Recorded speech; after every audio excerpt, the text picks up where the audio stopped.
Florestas plantadas prejudicam o meio ambiente? Mito ou verdade?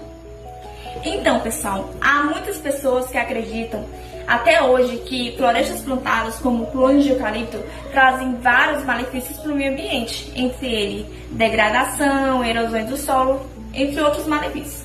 Mas hoje eu vim aqui para falar que isso é um mito.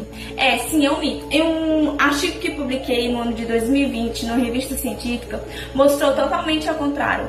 E tem como tema os benefícios ambientais do plantio de eucalipto e trouxe ali entre eles recuperação de áreas degradadas, diminuição no desmatamento e também redução do CO2, do carbono. Então há vários benefícios ambientais e eu queria saber aqui se você também já sabia disso ou se para você era um mito, se era verdade. Comente aqui. Para mais, segue aí que sempre eu vou estar trazendo dicas, mitos ou verdades.